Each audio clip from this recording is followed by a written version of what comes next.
eight universities which said yes out of 32 I contacted. Eugen was present this morning also. There was somebody from one of the colleges of one of the regions of the Netherlands.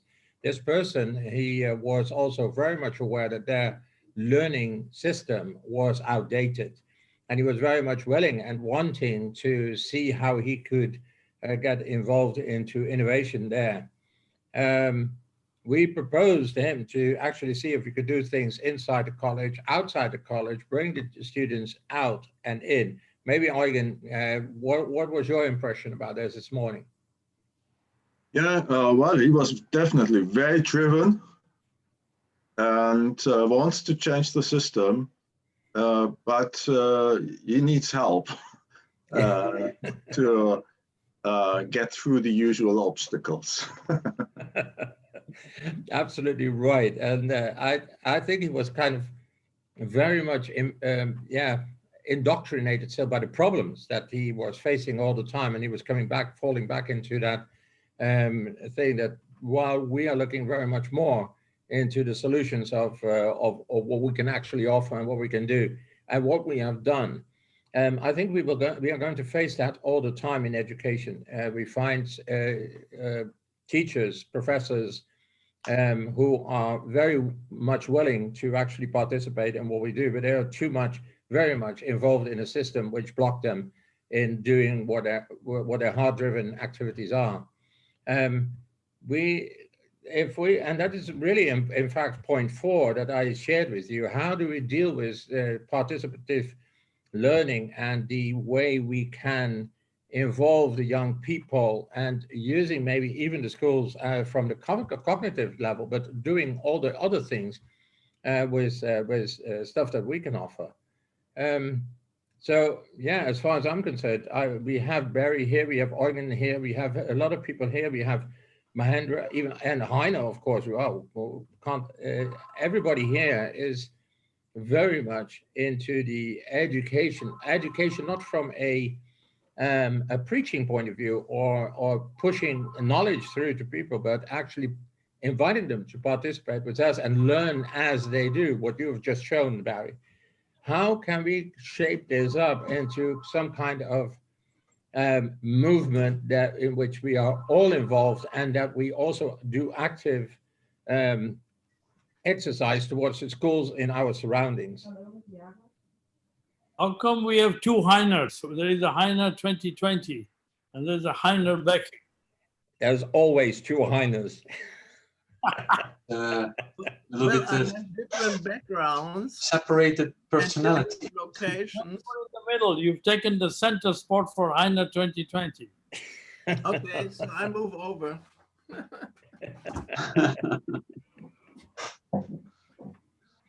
Okay, now back to the question. How can we deal with this? I'm already active logically here in the Netherlands, addressing the schools, and I've been doing a lot of things with the schools, but there is no continuity. It's too much system oriented. If I work with the teachers, with the professors, then it is okay. Because they connect by heart and we organize projects, but they feel very little support by their management and by the executives. So what can we do to also get the executives involved and make this relevant for them? Why do you think this management, what do they want instead? What are they doing instead? Because normally schools want, in the normal subjects to be the best school in the country or whatever. That's their target normally. And that mindset. Yeah, but the way that things are measured these days is one of the issues. So they want to be the best one, showing up in the figures very well, while the system fails.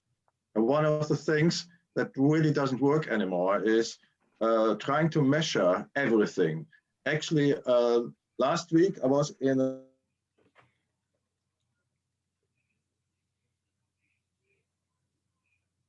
adapt the sustainable development goals, and he kept kept focusing on we need key performance indicators to measure the sustainable development goal developments. That's bullshit. That's one of the reasons why the wrong decisions are made, simply because how do you measure core values, that kind of stuff? How do you measure many of the things? All the things that cannot be measured, they do not enter the decision-making processes. There we have a root cause of the problem situation. So if you want to do something about it, I'm afraid we need to get them on board for letting go of this kind of thinking. And one of the things to do that would be what's in the videos of mine, in particular, the one with Einstein, Newton, and Darwin. What would they do? And there the answer is crystal clear. That's from Professor Michael Fitzgerald. He's simply saying the models and paradigms have failed to solve the social matters. And the other thing is very interesting. If you look into Einstein and Newton, they were able to receive proof through mathematics. But with Darwin, that was different. And what we miss today, also in science, I've experienced that firsthand, is how Darwin achieved proof.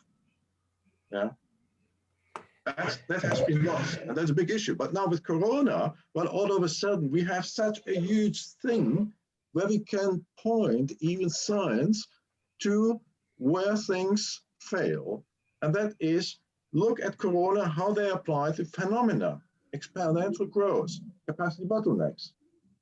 It happens. It happened in all these fields in the social areas, and when we ask how do you have applied the phenomena knowledge? What phenomena have been applied? One doesn't get a response. Yeah, so that's something we can use now. That continues also a little bit from the discussion we had last time. So I was wondering perhaps whether we can follow this route and get to the bottom as to why things, whatever we do in a traditional way, just doesn't get through the system. Now, to me, the key reason is system. Mahendra, I thought you mentioned it a while back, that we need to get these complex dependencies, and so need to do something about it. So the opportunity would be two of the key elements, or actually three, to get to the system level would be phenomena. They happen in complex systems all the time. Then root causes, we have simply lost the ability to solve root causes. It's because we are searching in the boxes for root causes of the problem, but the main root causes that hit us now are outside the boxes. And the third one is decisions by core values. We can get those three, plus one or two additional one in the center of what we do, communicate it well, then I was wondering already now whether it would be possible to get a really, or to ignite a new thinking. But Eugen, if you take a system and you are tracking one variable, there are always 20, 30, 100 variables. Find the three variables. We get away with hundreds of interlinkages instead of finding the three. And if you take, for example, hunger as one, you don't need, we would, to hunger, you would add poverty, you would add education, and you would add health. But other things like housing and other things, those are important. But three variables, four variables will explain 70% of that evolution of that one variable. And well, that's exactly what I'm trying to get across. There are very few, let's say, root causes, very few phenomena that have huge impact. Yeah. And if you just take those, we can open the door, no question about it. The challenge is only to get it communicated in a way such that it is picked up. But the good news is there's also a phenomena that says, well, if management sees something new, if management sees a new trend picking up, they want to have their own organization change to that trend by yesterday. Yeah. So the trick is for us to get above this tipping point where we can really get a different trend of the ground. Once it's going, it will fly. I would like to add two things. One thing is that when I talk to management, to the executive, they're very much under control of the political situation. They are afraid of inspection. And the inspection goes with the numbers that you mentioned, Eugen. Yeah. From a solution point of view, I noticed that when we worked with Erasmus Plus and we took students away from that country to come to see us in the Netherlands, we actually could work with these students because they were out of the span of control of that executive. And they were already opening themselves because they were coming to a different country, to a different culture. So the students were very much open themselves to a learning process. And secondly, they were not under control of the school because the teachers who were coming along, they were kind of chaperoning the people. But we could take them away. We could take them away for shopping or something like that.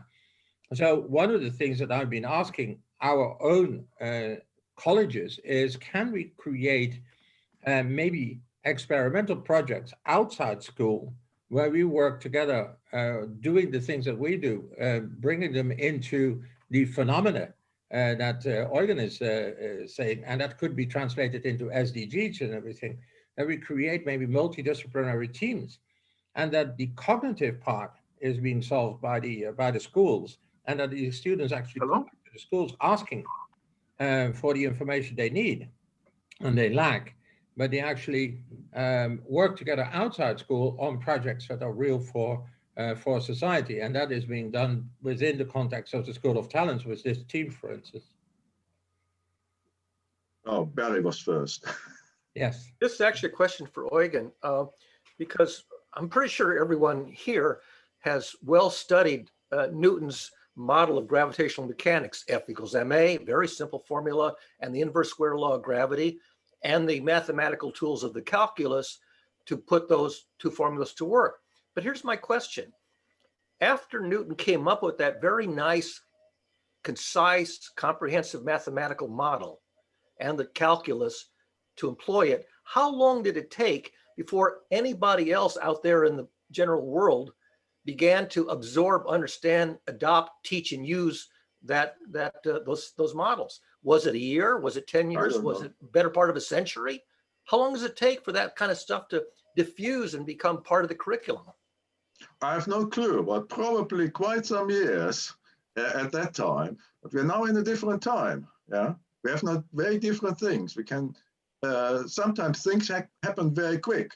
To give you an idea, in Germany, there's one influencer who actually managed to influence the previous election to the European Parliament. He had a 1-hour video in which he made pretty clear what the situation is about climate change and attacked the ruling party of Chancellor Merkel. And the parties, the votes they received went down, yeah, for a whole country from one influencer with a 1-hour video. And the other interesting thing about this was there was there were two more things. One is a science journalist reviewed the video and checked it against scientific backgrounds, and her conclusion was this person had a better knowledge of climate change than the politicians in Berlin. And the other one, the political parties in Germany have the voters under 30 years of age. So amazing things that can happen. Now with phenomena, this isn't new. This is something, in my environment, it was common practice. We used it, yeah? We used it. Actually, I had a business case. We got it through in no time with a simple reason. If you do nothing, it will become too complex to manage. And then came the best practices and this culture disappeared.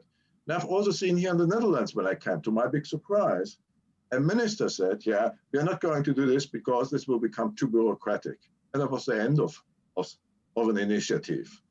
And years later, all they did is bureaucratic things. So many of those are new. The other thing I just had in my hand for the executive is this book, Good to Great, from Jim Collins. Looks like Barry knows it. No? No? But this is quite interesting because he has looked into the most of the companies on Wall Street companies that performed best. And they were not driven by money. Hewlett Packard, for example. There was a culture behind it. I don't recall how he calls it, but that was much more value-driven. So we have huge examples of companies that went really big by not being driven by money, but by values and culture. So very interesting from our perspective, I would say. So, Heiner is raising his hand. Well, my last, is there an echo? Yeah. My last slide on Sunday was Margot. Values out of context are meaningless. And always the stakeholders have to be involved, not the demagogues. And going back to Jean-Paul's remark, you see Germany, we had Goebbels and radio, and then we had television, and now we speak about visual and media demagogy.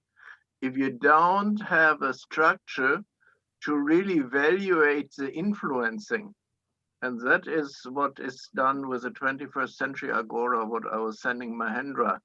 They do it in peace dialogue since long. In 7 nations around the Circum-Pacific, and we've been doing it along in Nicosia for Cyprus between the two conflicting parties. But then it's always important to have all stakeholders on the table. So the dialogues just with the two countries didn't work.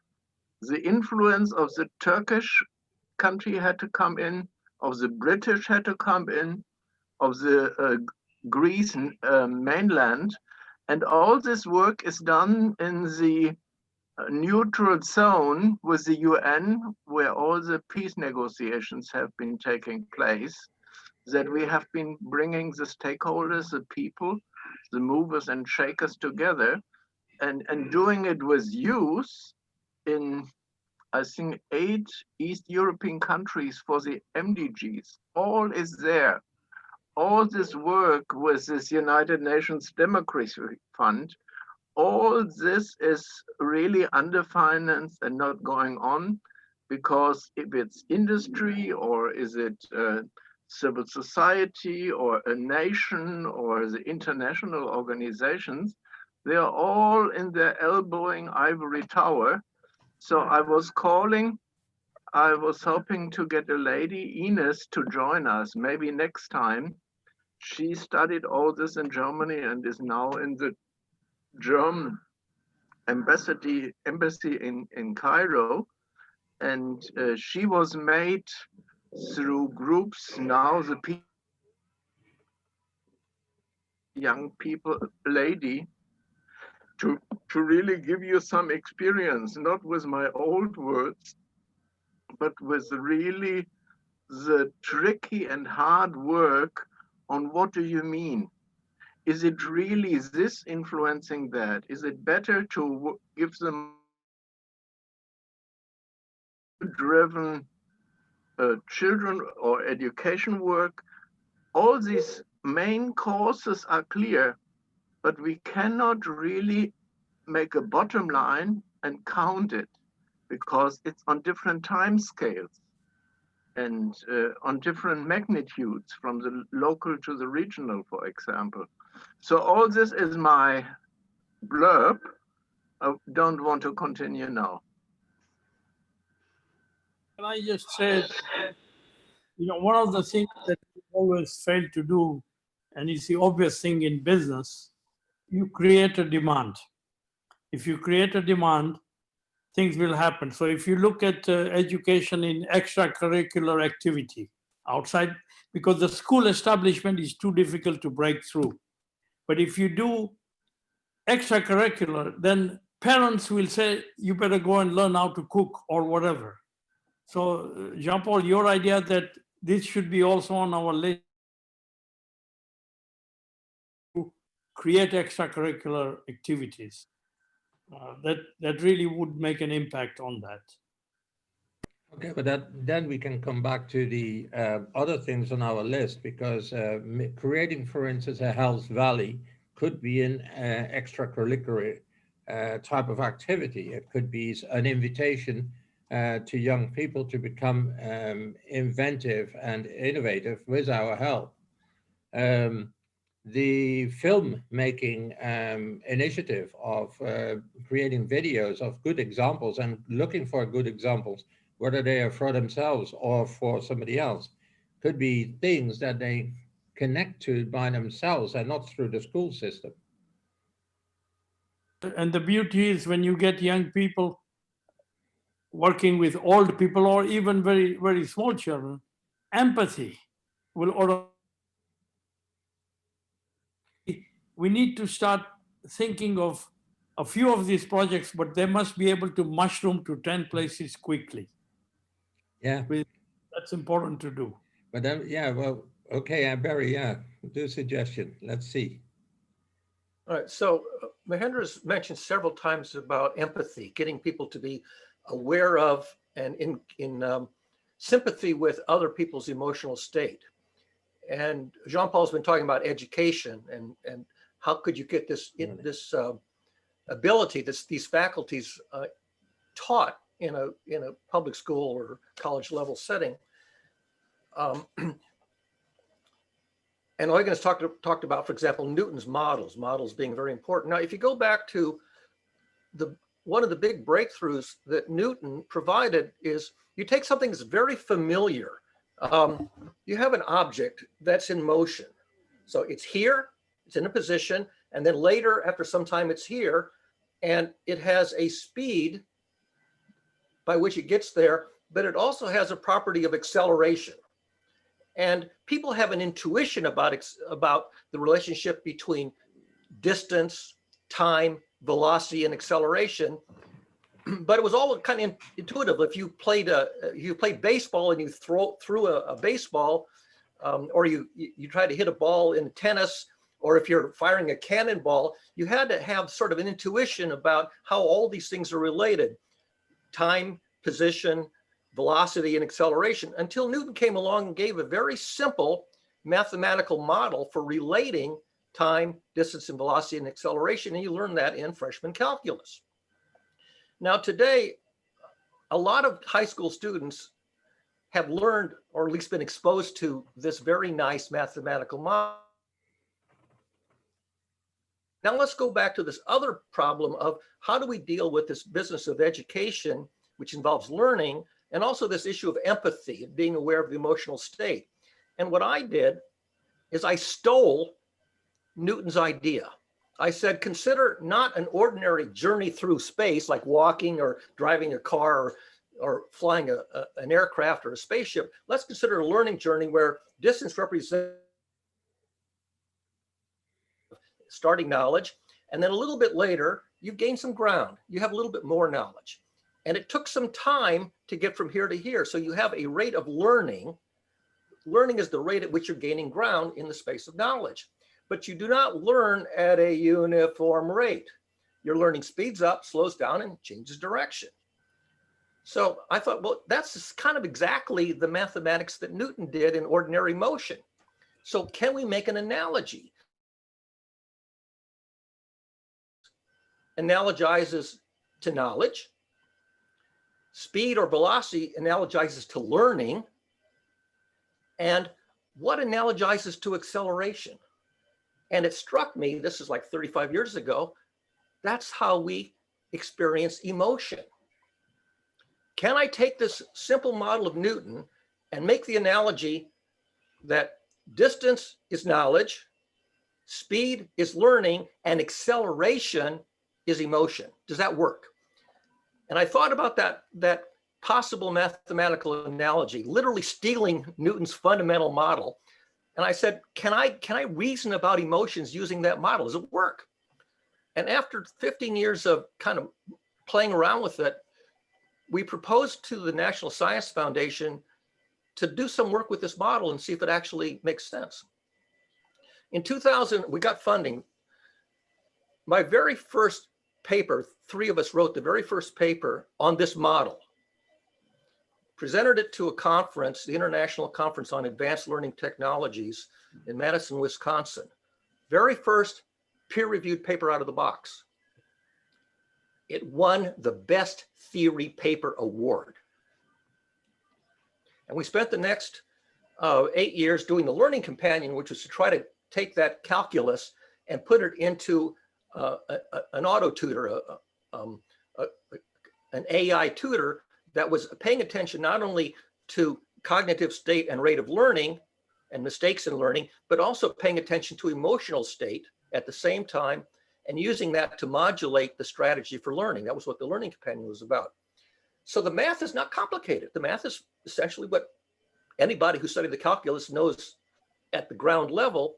The question is, if that gives you some insight into the role of emotions in learning and a way to in some sense compute empathy from the rest of the data, that ought to be teachable even at, say, the senior level in high school. Because if you can teach calculus at the senior level in high school, you should be able to apply that to this analogy of the learning journey, and certainly in college.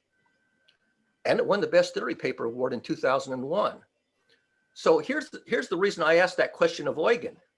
How long did it take for people to get Newton's basic model and begin to appreciate it and use it, and it became a tool for thought, a calculation tool for thought? Is the same thing possible with this model relating knowledge and learning to emotions and sort of the rest of the larger picture of that? Is that possible? How long would it take? And what would it take to get that out there so it's not just an obscure paper, in the literature? I would say it's a matter of communication. If a way can be found that communicates with the target audience, why not? That's a trick. It's quite often a trick. I have the same trouble with many of my things. Yeah. Exactly. I can explain this to somebody who's well-grounded in the calculus, but can I explain it to a high school teacher, even one who teaches calculus? And can a high school teacher who teaches calculus say, oh, I can use this example to teach the fundamentals of calculus? And the students will say, I don't care about a cannonball, but I do care about emotions and learning because I'm a human being and I have emotions and I am learning. So why is it so hard to take a nice theory and introduce it to an audience like high school or college students? Well, it's been 20 years since this has been published. Mm. So yeah.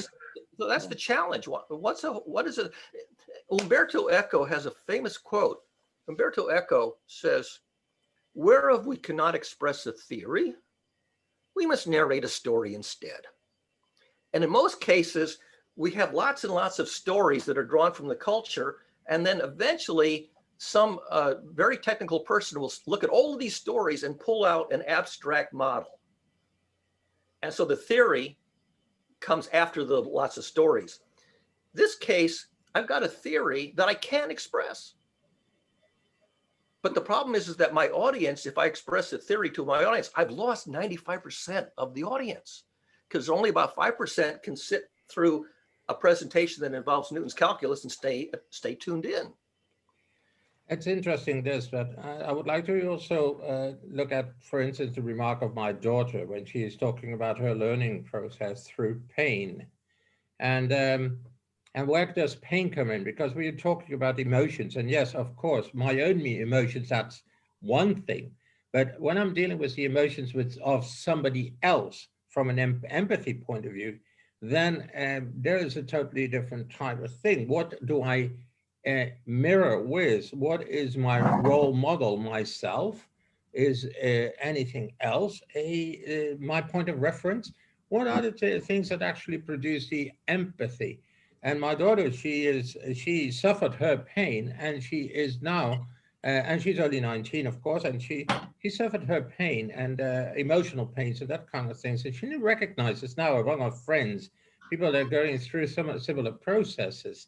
I think there is more to it than the calculus of your own emotions, how you develop your own emotions. If we want to get into the spirit of connectivity and understanding connectivity, there's something else necessary. One of the key points is every household has one person who has more knowledge, practical knowledge to do this. And this is a centerpiece we want to do in Earth Odyssey, is not to empower women. Forget about empowering women. We want to inspire women, and women themselves don't know the power they have. And this power has come to women because of the maker, because they give birth, so they have empathy, compassion, emotion, love, caring, the whole package she has. And I have a very strong theory on this, that the two biggest problems in the world are, in the human world, this racism and culture and human divisiveness. In nature, it's destruction. You need a woman to go and heal that plant that is not growing. And you need a lady to go and stop those people fighting. So we need to focus on inspiring women and stop talking about empowering. Very good, Mahendra. We have two women here. Let's hear what they have to say about this. Thank you. My comment would be, thank you all for your comments. I listened, and I'm really impressed with the level of knowledge that we bring to bear here. And I think when we look at all our endeavors and all what we plan to do and all the projects cutting across different levels of people in society, children, adults, young adults, and so on, my suggestion would be from the part of conflict prevention, conflict management, and conflict resolution, because conflict is inevitable. Conflict is inevitable in everything that we do, even as we gather to instill these values in children or youth. Pema, could you get closer to the microphone? Oh, okay. Can you hear me now? That sounds better. Oh, yeah. Let me see. Okay. Is that better? Try it, say something. I don't know what the problem is. Can you hear me? Yeah. Can you hear me? Yeah. Good. Yes, but say some more. But can you hear me? That's maybe not enough. As a full sentence. The volume is at the highest. My volume is at the highest, and my head is. Okay, let me do this. Now. Yeah. Talk. Better. Yeah, but don't move because there's some interference when you're moving. I wonder what the problem is, because the volume is at the highest.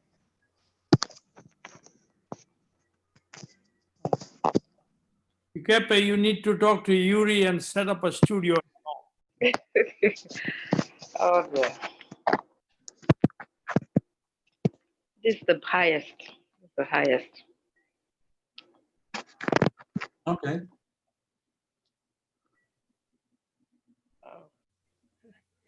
Continue. I think we can make Okay. you. Oh, all right. Okay. So my suggestion was that if we can focus on how people, especially the young people, how they can manage, because conflicts, even from the home, even from oneself, we grapple with conflict every day. within the individual, at home, at the workplace, in the community, and also in the world. So this is a very important area that we can make very attractive to the people, to the target audience that we have in mind. And being creative. I know we talked about the school system, and the school system, it can be really so bureaucratic. So if we think of more creative ways of engaging people, young people like things that are, lively things like music, arts, anything that engages them, actively. So if we can structure how we can organize, events that can bring them together, where we can instill these concepts that we advocate, that will go a very long way. And we are synergizing. I like the way we all come together. We have our different projects, we have the different things that we are doing, but as we are coming together, I really believe that the synergy, with that synergy, we can achieve this. So my suggestion is on adding conflict, the area of conflict. Let's instill in them how we can manage this conflict, how we can prevent conflict, because it's really very critical and essential to the things that we do globally. Kepe, you want to add to that our mission to have musical events, concerts in support of youth, women, nature, declaration of the rights of nature, and so on. So this is our end point after the panel discussion and everything, 2 to 3 on the road. And UKP comes from that background. So please say a few words on what we are planning in that sphere.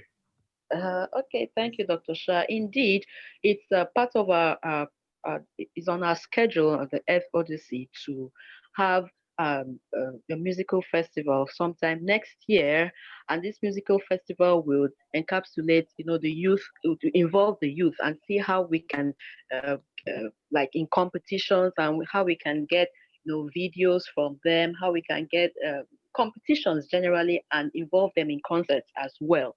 So we are thinking of also using music as a platform to amplify the things that we have been doing all along, focusing on the youth.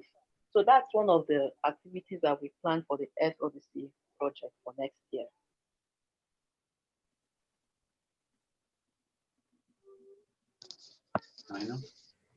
Yes, lovely, Heiner. And I looked very much at the side of Ukpeme in the beginning, and then we discussed about music and dance. And what we do with Jörg's son is rapping. The young people really do it with emotions, with rhythms and everything. And my experience is to go to stand-up comedy, or what we did around Chesapeake Bay, making around the Madrigal Sea imaginative peace dialogues. So I would like to send you this video. It was done with Johns Hopkins University and all these peace negotiators, taking the experts and bringing them into a fantasy sphere where they played the opposite rules. So it was a big lake, the Madrigal Sea, and then the North countries were the industrial countries, they were blue, and the South countries, they were green, and they were for environment and love and values. And the people on the podium and involving the participants were playing the opposite role. When there were politicians, they were playing fishermen, and the fisherman was playing the academic, and it was roaring with laughter for 2 hours, because then the people can realize and reflect how stuck they are in their mind bugs. And this theory, the therapy of taking your own viewpoint out and see how silly people in administration or in education do their arguments and do their doing, it is really taking off a lot. Barry, I think what you were showing with your elements, the elements moving from A to B, and there were the energy flow, which was then an energetic value or emotion flow. That is a living model. And I work much with mathematical models. But when we embody models, not system theory, but model theory, which was brought to education by Herbert Stachowiak, then we have a chance that people can follow us. And that is one of my main drives. Barry, before I give you the word, I would like to hear Stacy about this, because talking about gaming and that when we started talking, Stacy was very enthusiastic and passionately driven about gaming and involving people through games. What do you think about that, Stacy, or about everything that we're talking about? Well, I really need time to collect my thoughts, but I have to say that what the idea of the music festivals, I think that's a really great idea. I think music is, the difference between music and comedy is that not everybody thinks something is funny, but music can hit everybody wherever they are. What I was really thinking about is the whole idea of emotions. And rather than the effect they have, I'm thinking about the ways that you can moderate emotions. And I think that is something that women are better at. And I really have to collect my thoughts, but thank you for asking. Okay. Barry. If you'll indulge me by letting me show you two slides that will give you a visual picture of what Heiner was talking about and what I was talking about, which I think will solidify what Jean-Paul was discussing with working with children who have pain in the process of learning. Let me select this one. So you see this slide that says non-monotonic learning?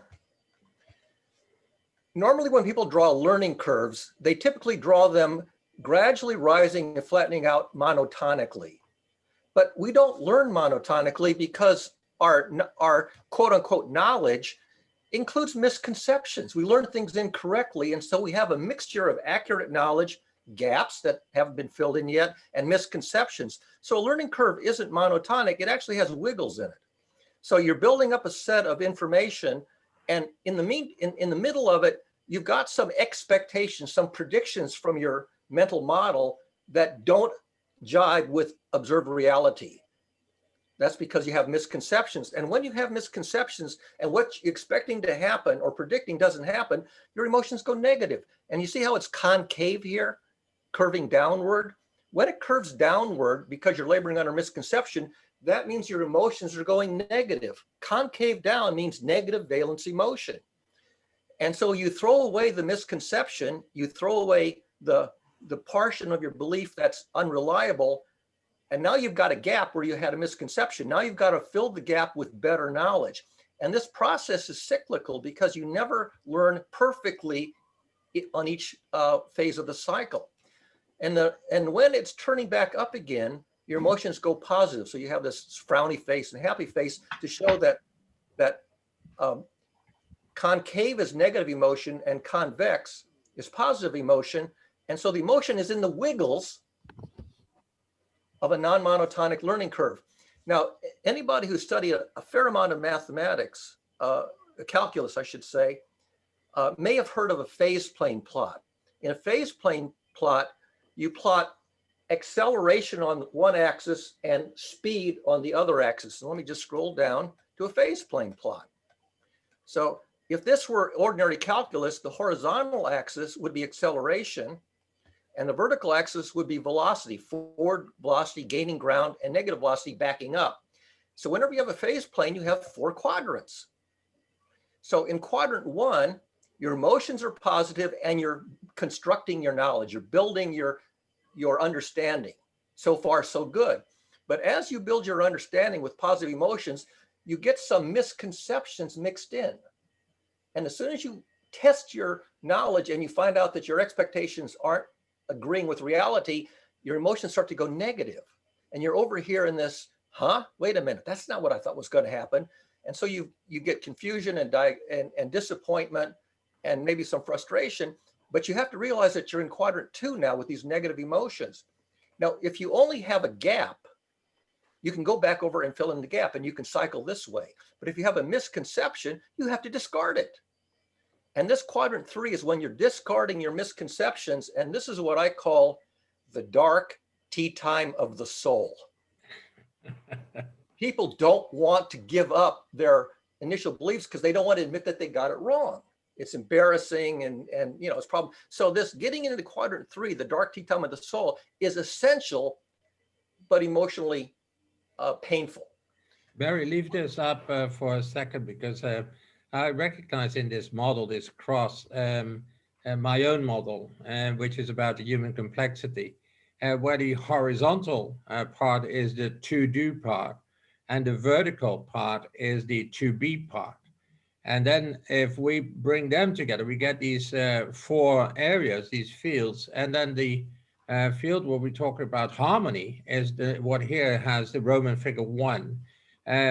Number 4, that is very much control. And then unlearning part is when you have to give up that control and you come into a state of chaos, letting go. Then the part above that is the circle back up towards harmony is through awareness. And that is with a disappointment, but recognizing these, and that is a pain point that my daughter was referring to. It's between chaos and awareness that is suddenly aha erlebnis about things, and that gives you a new spiral dynamics. Really, it is a spiral dynamics going around all the time. Another way you draw it, because you're going, that's backward, but if it really goes from 1 to 4, 3, 2. Yeah, because I put, normally when you do phase planes, they usually put speed on this axis and acceleration on this axis. I put the second derivative on the horizontal axis and the first derivative on the vertical axis. So if you're used to the other way around, I got the cycles going this way. Okay. But you're right about the spiral, because each time around, you're gaining a little net ground.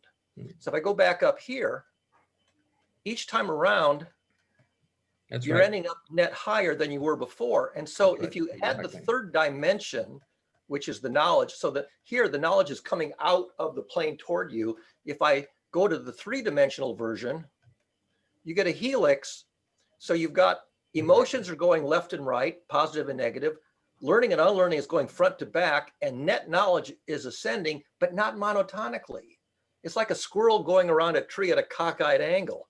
So you gain some ground, but you've got some misconceptions, you throw those away. And each time around the loop, you're gaining net ground. So this Excelsior spiral, onward and upward, is this phase space diagram of knowledge, learning, and emotions. It's exactly the same mathematics as Newtonian calculus.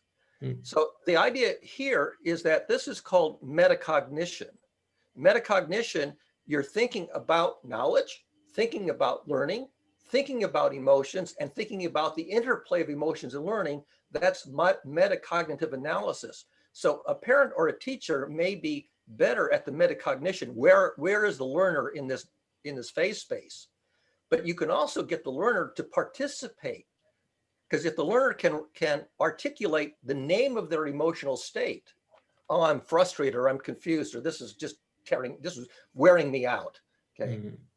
This is too much. So if you can get the learner to articulate the emotional state as well as articulate their state of knowledge, then together with the mentor or the tutor or the parent, you can identify where you are in this phase space, and the remedy varies by identifying which of these quadrants you're in.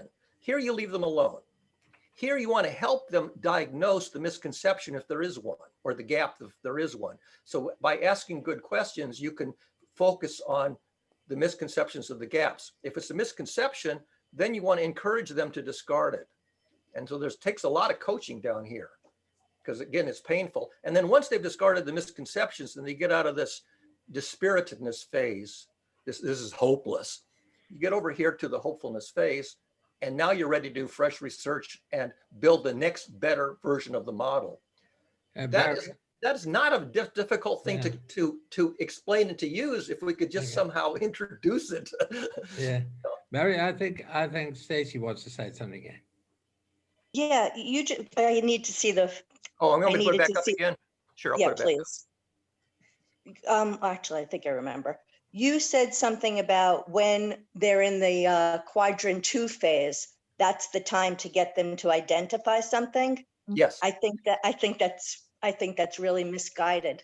How would you expect somebody in a stage of confusion and disappointment to have that kind of reasoning skill? That's why you need mentors and tutors. If they don't have the native metacognitive capability themselves yet, then the mentor or the tutor is there to help them identify it. And the way that I traditionally did this when I was doing tutoring is I would use the Socratic Method. In the Socratic Method, you ask them questions which is intended to identify their frontier. What do they have solid knowledge that they can answer to the question?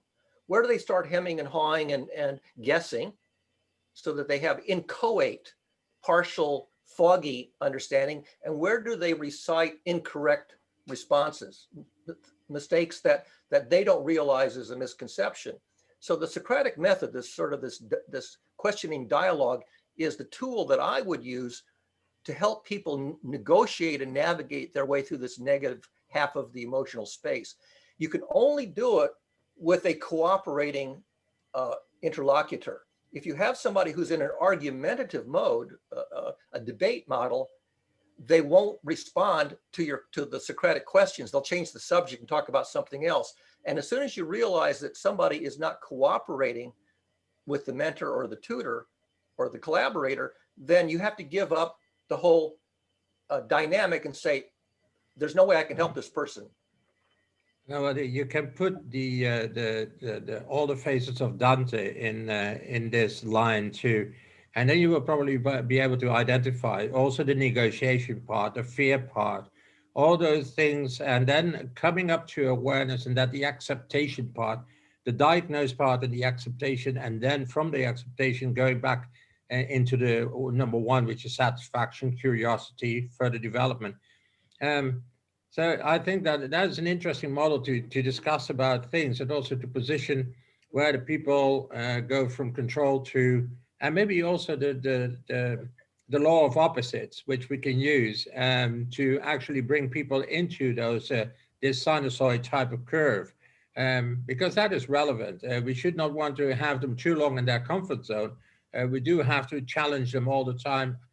Also to actually find out these pain points, to let go of dogmas, unlearn certain things, and then come up with a new learning curve.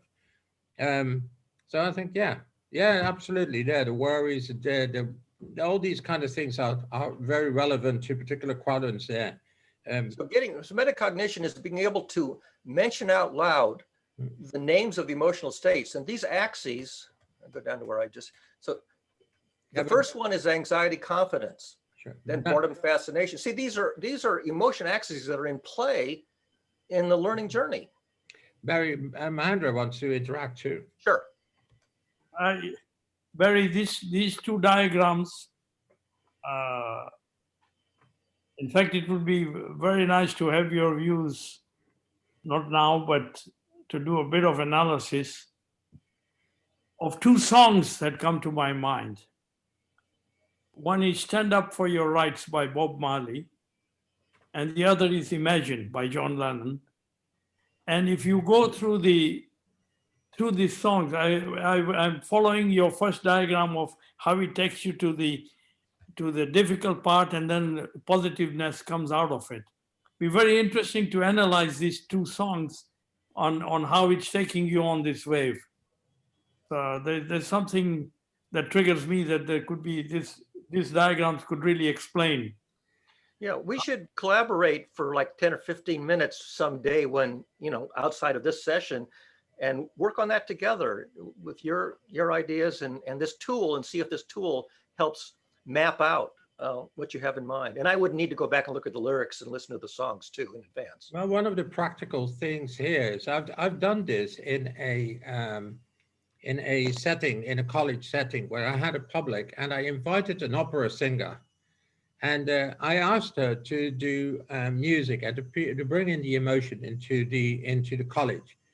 And she sang her thing. She had gone through divorce, and she had gone, and she was a single mother with 5 children and everything. And the choice of songs that she had represented very much the feelings that she was having. And obviously, opera is very much drama oriented anyway. So when she finished her 2 or 3 songs that she had chosen as a repertoire, um, she says, "Well, I'm finished." And I said, "Well, no, you're not finished, not at all. Because look at what the state of the people is in the college room. There were something like 40, 50 people sitting in the theater, and they were just all down. They were just all absolutely emotionally down. So I said, if you look at that, can you make a choice now to bring them up in spirit again and actually alive them again?" So she had to think about that.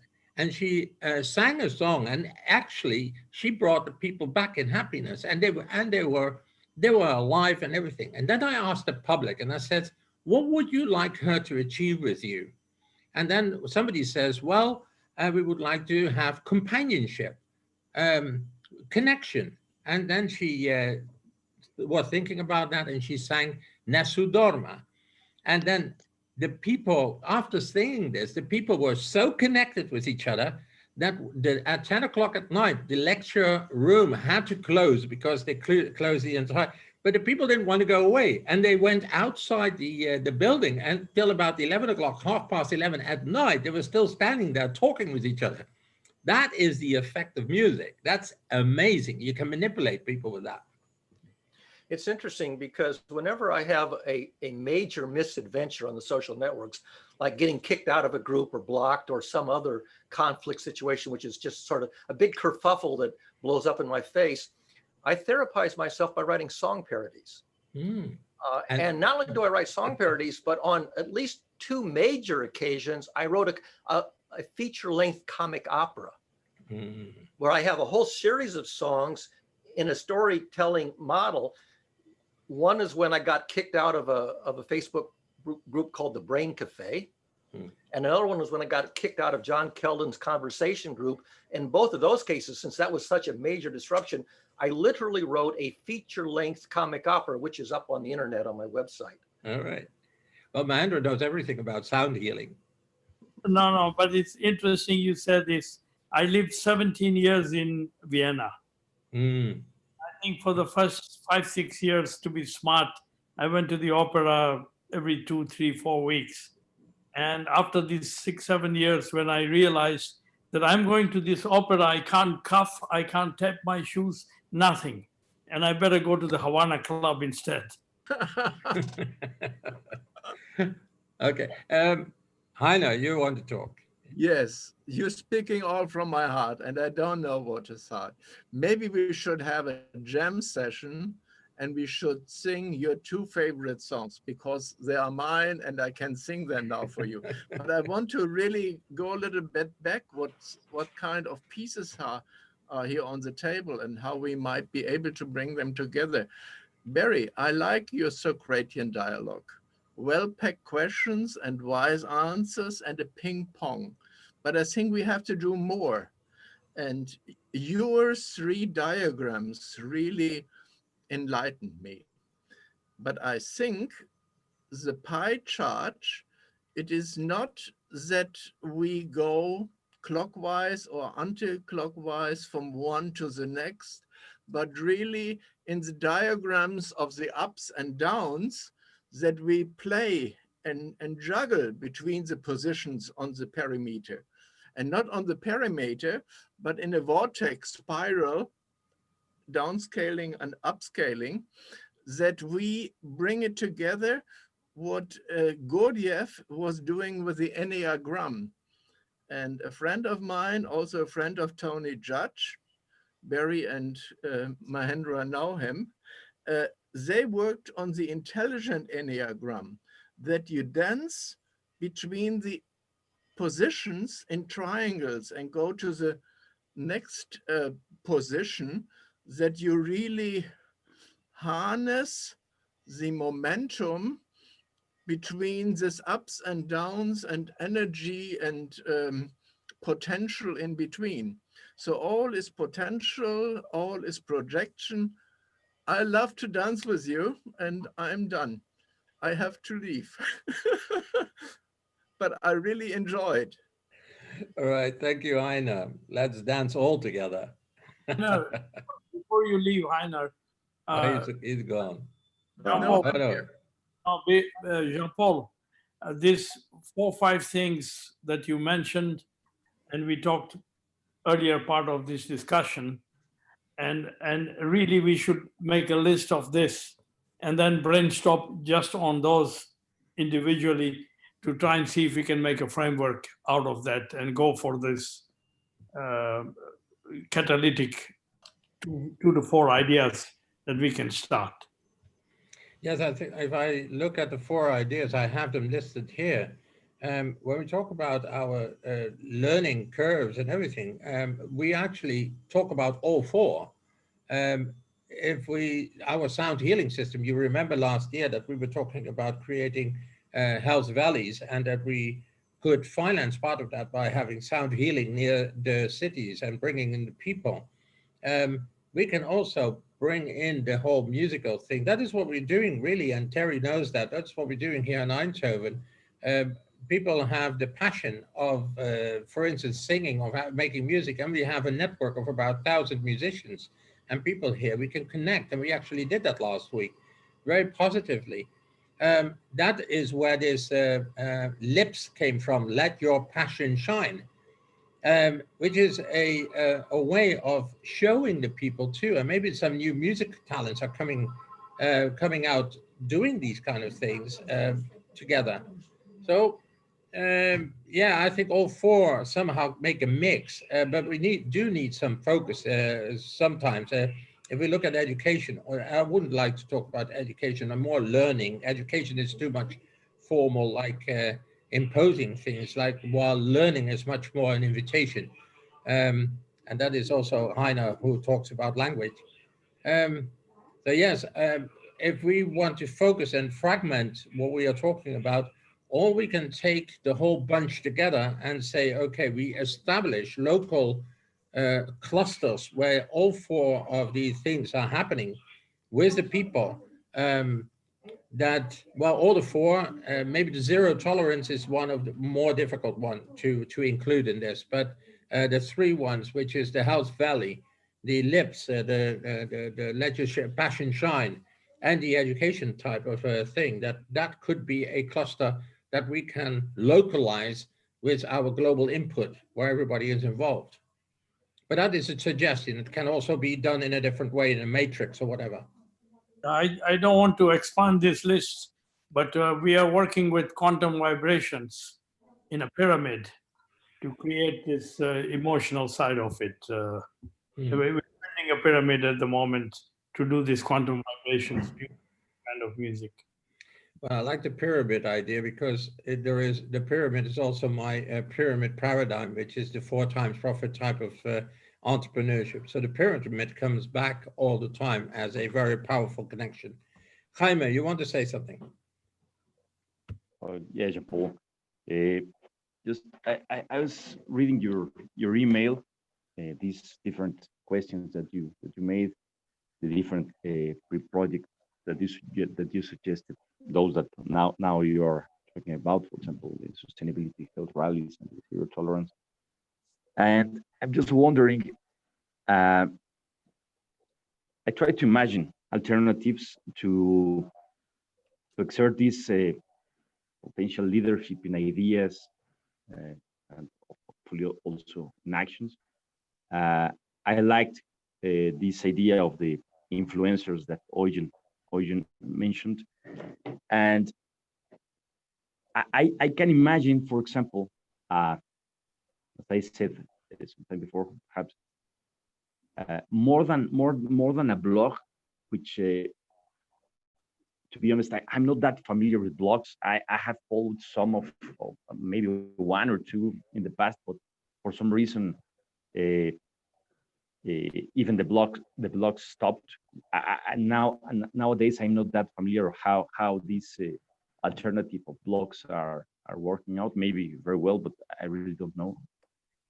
But I imagine a website that could contain the different projects, as you mentioned, in sorts of clusters or something, where we could see, for example, these meetings. If we record some of these meetings, if we give some presentations, for example, some of us, or maybe all of us, could choose a topic to present about, and to tape that and to put it online. Obviously, if in situ projects like organizing any kind of event or any kind of things could take place, also, of course, we could register that. We could tape that. We could put it in the website. Even we can maybe have these chat rooms where, again, divided into different types of topics, where people could interact. I know that this limits the audience to those that are able to connect to internet, to have something to like a cell phone or a laptop, whatever, to use these tools. But in a way, we could reach a lot of people in many different places. So I think that that I imagine that as an alternative to reach people, from starting from young people, of course, but going up to any sort of age. And I know it's just like some things that I could maybe just imagining about how to condensate everything and try to be like an influencer group that could motivate people, and that could be like that could become a viral thing now, these pandemic days. That it's just an idea. Okay, thank you, Jaime. Zvi. Yes. First of all, I want to say to each of you that I enjoyed the discussion, but I'm not working according to models, but I like more to make practical things on the field. I have some comments, or to say a few things about the points that you mentioned. Israel is a small country, but the ideas of environment are spreading all around the country, especially at the educational level. In many schools, mainly elementary schools, we have environmental education. We have, how to call it, agriculture farms, where classes of children are coming to learn about different kind of plants, vegetables. They physically walk there. There are, I don't know how many, but there are ex-curriculum programs for environmental education. There are more than 70 different associations doing different things about environment in Israel, and I think dozens of participants are with them all together, and they have also quite, I would say, a big influence on government decisions that are discussing environmental issues. I'll give you maybe one or two examples. In past years, developers began to build hotels along the beach and there was a big resistance from this environmental organization and association against it, and it stopped to have, let's say, a few meters for everybody in Israel to come to the beach and enjoy it. We have a lot of activities with turtles, and we keep all the nests along the beaches to let the turtles go in their period back from their nest on the beach back to the water. I would add like this. I think that, I mean, you have excellent ideas, and I want to say my appreciation once again to Mahendra and all his team. I watched the Earth Odyssey a day, 2 days ago or something like this, and I enjoyed very much. I think that in the time that we live today, I mean, the pandemic, I mean, the world pandemic, it's not only in one place, it's a global problem. Maybe it will be difficult to raise or inspire people to do something. But on the other hand, many weeks ago, in most Israeli newspaper, there are a lot of articles about the positive effect of the corona, because people are not going to natural area, natural reserve. So all the animals, I mean, the numbers of the population of the animals become bigger, as well as the population of the plants. And it's beautiful to see just only the pictures of different animals, flowers, and so on. To sum up what I am talking, I would like to show you a book. I think I mentioned once that I participated in several EU cost action. And one action is discussing the issue of environmental education. This is the last work. Can you see, or it is on this one? No. Can you read? I'll read it for you. Conceptualizing environmental citizenship for the 21st century education. It is also on a digital. I will send Jean Paul the link, and he will deliver it to each of you. Yeah, unfortunately, I mean, my article is not included. It will be included in the other book that will be issued during the next few months about community gardens.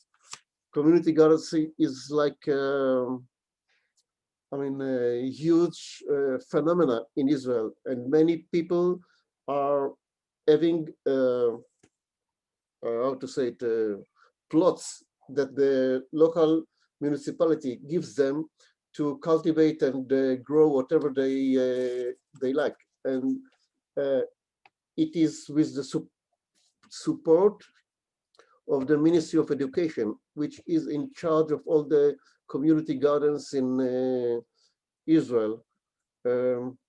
What else do I have to say? No, yes, maybe one other idea. In most universities, there are schools for environmental education. Maybe I can suggest that when time comes and this group will have, let's say, a manifest to send to everyone, including this kind of schools, I think that there will be a lot of positive reaction. I myself began this year another master degree at Porter, it's called Porter School of Environmental Study at Tel Aviv University. And this year, more than 100 new students came to study.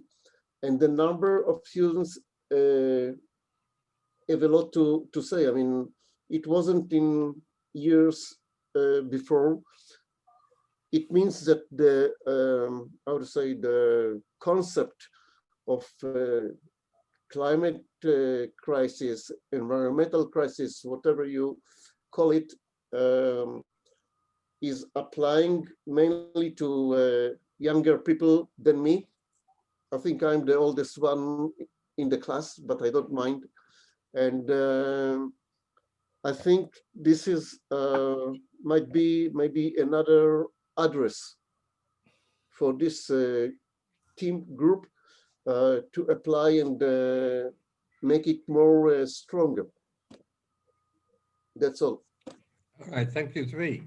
Okay, a manifest that we make together. That is an interesting idea, of course, that we could write up together. Jaime also, yes, I see you, Heiner. And Jaime also suggested to have some kind of a website or other communication tool where we can repeat and show the people, collect all the information that we actually work out together in all these weeks that we are together, and all new people coming in. And Heiner, you are going to introduce how. I will. No? I will do. Sorry, I had another meeting with Jalal, and I had, out of an impulse, wanted to introduce you to Jalal as a surprise guest. He's a dear friend of mine in Tunisia, the head of science of UNESCO, and he's been as a science advisor, as a professor in all these international organizations, and also on the national level, negotiating for certain countries. He is really with us in the science and spirituality groups and as he's so much fitting in here, I said, I don't want to talk to him alone, just introduce him, and maybe we can see him more another time. Jalal, you have the floor, but only 2 minutes maximum. Well, thank you, Heiner, for inviting me, and thank you for everybody for accepting the surprise invitation. I'm very honored to be with all of you, and would like to know more of what you are trying, to work on together. And I'm ready to learn. And if I can be of any help, I'll be also happy, to add my little, contribution if possible. Again, thank you very much for accepting me on such short notice. No, it's a pleasure. It's a pleasure. And that is the purpose of this group anyway, Jalal, because what we want to do is bring in the talent together, people who really look at the challenges that we have today in the world, that we actually see and find out how we can work together to bring them step by step to a good pace. And we have various people here with all kind of initiatives, like Mahendra himself is with the Earth Odyssey, looking at developing the world from a planetary perspective, but also human perspective. I myself have the democracy, which is based on core human values, which is inviting all the institutions to participate in this type of democracy rather than a economic and financial based type of dialogue. Like that, we are looking together to see how can we actually bring in the people who are relevant to go step by step on a global basis, but also very much on a local basis to do these things. Today, the discussion has gone into the flow of learning processes, whereas Barry showing some of the models, Heiner looking at there's a very positive interaction between the people. Mahendra, of course, with his ideas of empowering our female community with the feminine type of impulse that we can give to society from creativity, a care point of view. But what we try to do is come together and actually define projects that we can give hands and feet, and we can develop them together with our support on a local basis, and projects that have a expected result. And so that is kind of complex, of course, because we are all in different countries, we are all in different cultures. So to find a common denominator is always interesting. We already defined 4. One is a learning system, which we have, which is very much more than the cognitive part, which is already established in schools and high schools. We are looking very much at the emotional part, the spiritual part, the empathy part, working together with the young people on understanding what the challenges are and how they get involved and how they can be empowered to actually become part of this themselves. We also talk about a passion-driven type of thing, empowering people to actually stand up and do the things not from because it is supposed to and go to work into some kind of industry that doesn't have any contribution really to society, and actually do the things that actually do have a very powerful contribution from whatever point of view, whether it's cultural, art, or care, or whatever, you know. So yeah, well, this is, we come together every week, and the 4 points have been distilled so far, and they come together obviously into kind of a movement that we try to give, to connect the people to who actually find this relevant. So it's dynamic clustering. Not everybody has to be in the educational system. Not everybody has to be in the zero tolerance system or the health value system, that kind of thing. So I don't know if Heine shared the invitation email actually to you, where the points, well, you may want to do that so that Jalal also is getting more involved in this and see what you can do from your UNESCO part or your Tunisian position, and see how you can engage and actually translate these things to your activities. Heiner. So Jalal nominated me for this Breaking the Walls Mindsets and New Paradigms competition. And I introduced him already to the Earth Odyssey links. I don't know how much he has seen already. I will introduce him to all of you and share the documents. But I think as some other people are waiting in my other room, but I kidnapped him. Then you go back to your other room. I love this surprise guest. But Mehandra, maybe you can close up the show. I sent you a gift, and please pass this gift to other people, because when he was talking, and he talked about COVID, and he talked about nature. So this is a beautiful 9-minute video. Please look at it and share it as you want. It's our own video. Okay, yeah, everybody don't forget to download the chat because there are certain links in there. It's easy. I don't know if everybody knows how to do it. It's simply, there are 3 dots next to file. Don't put file, but the 3 dots, and then you have the download option of the chat. And if you have difficulties with that, then you ask Heiner, because he downloads everything. So right, Heiner, thank another you. time. Thank you. Always Tuesdays. Yes. And in between, if anything comes out of that that requires the specific attention,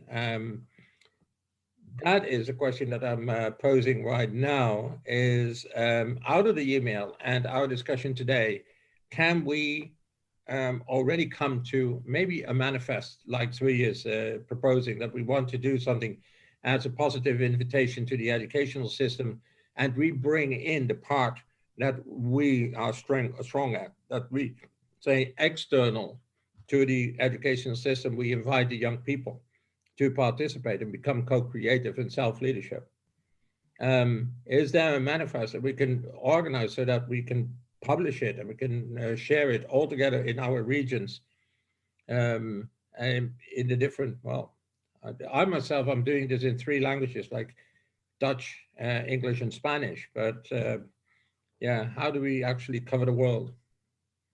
No, I would like to say something. I mean, in this course action I mentioned, we publish a short booklet in many languages, which is available on the web, okay? Because the participants come from all over European countries with different languages.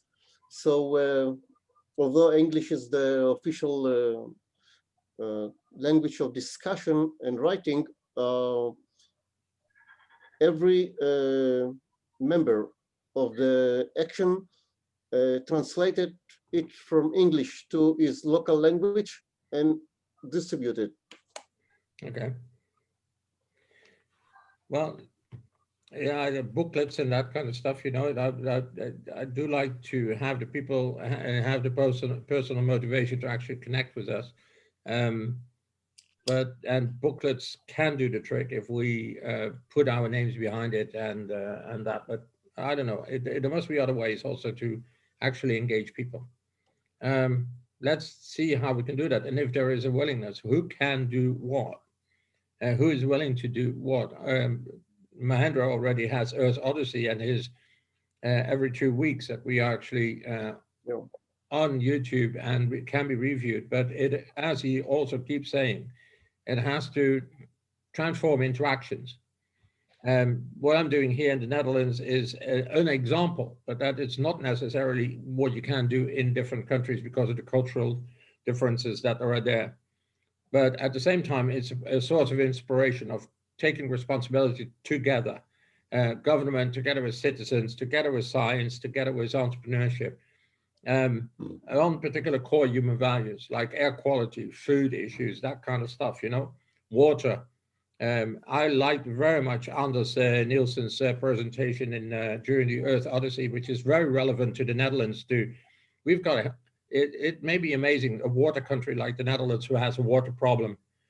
And we do have the water problem because even we misuse the water. We are polluting the water so much with medicine that people are taking, and they're peeing out residues of medicine, that the fish in the water is changing sex because of that. And it is kind of very worrying, you know, that we have such a negative impact on our own environment because of the medical type of influences, the chemicals that we actually have in our feces.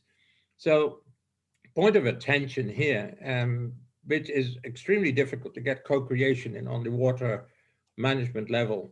But there again, you know, it's action.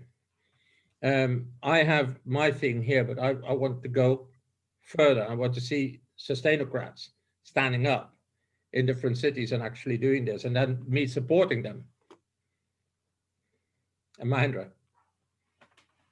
Just one point. 21st November, the World Happiness Foundation is doing a global conference with people from 60 countries and 150 speakers. So I will, through Jean-Paul, send you, and we are doing one session, and Anders will be joining me on that session. It's a quest for sustainability, peace, humanity, and nature. So we have a 1.5 hour session there. I lived in Spain for a long time, and I was aware of the potential war situation between Spain and Portugal because of water. The rivers that have their origin in the center of Spain, and the water is being used because of the drought in Spain on the side of Spain, and there's hardly any water left for the people from Portugal where the river ends. It is a source of conflict. I know that other people have been in Middle East very much involved in the water problems of the Middle East, and certainly with the climate changes right now. If we're talking about peace, what we're working towards is war because of water. So this is something that may have our attention and awareness, especially if we talk about empathy.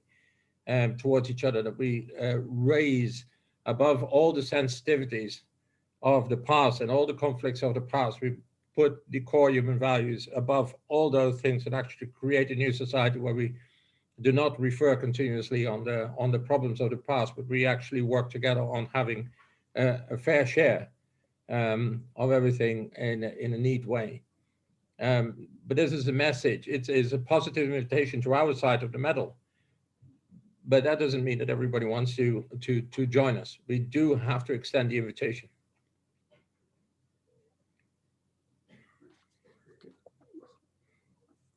All right, yeah, Mandra is sharing something through the messaging, which is the rice.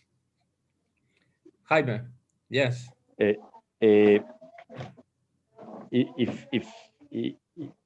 you agree, all of you, I would like to, well, not now, because I need to finish many things in the rest of the year, but I'll try to start in January. If you agree, I will try to start to put this idea of having a website to make it real. I will update you with how it goes and the improvements that we can add. For example, I'm thinking that from this website, people could reach your particular blogs, because now I see, for example, that Barry has a blog. I know that Jean-Paul has a blog. Perhaps some other people here has a blog, have a blog. And maybe at some point we could translate, at least with subtitles, this kind of presentations or chats or gatherings or whatever, to make it more accessible for people around the world. So if you agree, I will start that on January, and I'll try to make it to become it a real thing, and I will update you with how it goes. Okay, that's a generous offer, Jaime. Yeah, absolutely nice, beautiful if you can do that. Yukpema wanted to talk and have a word. All right, thank you. I just want to say that in answer to the email that you sent to us, asking us various questions, I would just like to commit myself to the sustainability drive, among others. And that doesn't mean I'm just going to limit myself to sustainability, because as time goes on, I'll be able to extend my efforts to the other areas. So sustainability is one of the areas that I love so much. And I just want to add that my time, my resources, networking, because whatever we do here, we are just a part of a larger group. So I'm committed to, spreading the word. I'm committed to doing any task or any assignments that we think that will be necessary to advance our collective goals. So, and also in addition, I want to thank Mr. Rio for his commitment to see how we can technically collate all our ideas and our vision. And I also suggest that whilst we are working on towards that, we can explore the Google Sheets, where we can share some of the things that we some of our commitments to this cause. So thank you. Well, thank you, Pimen. That is beautiful. We are speaking out already our commitments here. If we cannot do it here yet, physically through this Zoom session, do it by email and share it with us. Make your choices available for us. And then we can work further than that. We create clusters that can go step by step.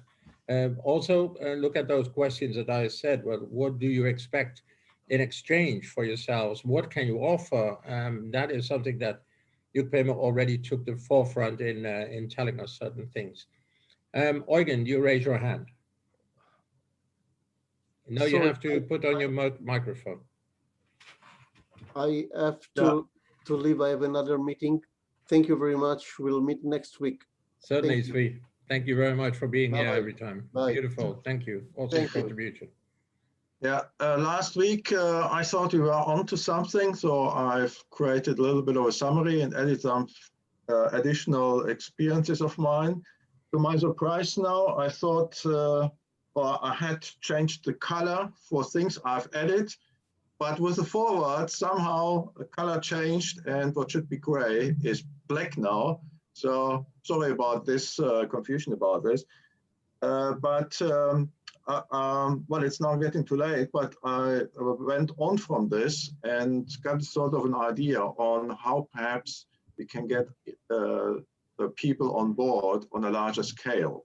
So I created a little video around it, and I was wondering whether I could send the link to you. It's draft, it's open to wherever it goes, but as an idea, as to whether maybe this is something we could use to get attention. And that addresses some of the key questions.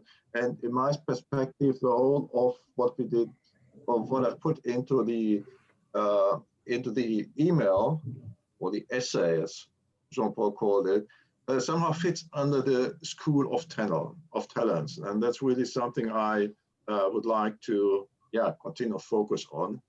So, my question to you is, would you be able to have a look at the video? It's 10 minutes and provide some feedback as to whether this could be useful, or perhaps how we could create something around it, from it, with some other contributions perhaps, to get really the ball rolling, make it a snowball effect, so to speak. Well, I would suggest that, because in view of the time and everything, we have been at it already for 2 hours, that you share it with us and we comment it with you. And then we take it up either next week, or we make a special out of it, or something like what is communication. If we have a project that we have at hand, like School of Talents together, and the educational part or the learning part, then I suggest that we take this out of this group, and that the people who actually want to participate in that and commit to it, we create a special group and a special environment where we work this further out into a project. We do report it back to this group because this is obviously our general group. This is actually where everything is born, emerges. But when things get concrete, then we need to take it out of the general part. That's so, yeah, as far as I'm concerned, absolutely beautiful. I see that Henny has just popped in just at the end of the show. Let's say, I don't know if you can hear us. Yes. All right. Want to say something to the group, because we've been at it for about 2 hours, and I think that the people are getting tired now and concentrating, and some people have to sleep a little, like Mahendra, because he's already very late. No, it's not necessary. I got just Zoom from Terry. All right, don't worry about that. We are here every week. We've been talking very much about learning processes and stuff like that, Henny. So, yeah, a little bit continuity of what we did this morning in Dutch, but then with the complexity of people from all over the world, from America, Bali, from all over the place. It's not recorded? It has been recorded. Yes, I've recorded it. That is always an adventure to see what has come out of it, because of the instability of internet. But at my side often. But there can you share it? Can you share it with me? Of course. Later? Yes, of course I can. Okay, thank you very much. You're very welcome. Okay, anybody something to say still before we close off for today? Good night. Okay. Good night. Good night. And listen to the music, the present of Mahendra. Anybody else? Listen some Bob Marley music, then you sleep very well, but not get up, stand up. Yeah, right. Okay. Please Eugen, something? your eyes must be Listen open to- while you listen. Yeah. That's right. I love I have it. nothing to add.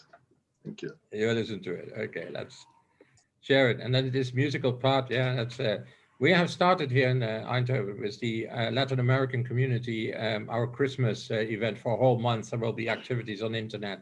If some of you are interested to actually see when the music is going on and hook on, then as a witness, or maybe even sing like Jaime has done in one of the occasions, then obviously you're perfectly welcome from a social integration point of view. Okay, well then I thank you very much again. I do hope that you come back with certain ideas about commitment or whatever, but let's have that in the flow too. Once again, thank you very much. Have a good night, Mahendra, for so far. And Barry, thank you also for the lecture. Bye. Thank you very you. much. Bye. Bye, man. Bye. Bye. Bye. Maybe I see you on Saturday for the Spanish part, right? Oh, sure. Of course, Paul. Excellent. Bye. Thank you. Bye. Bye for now. Good night.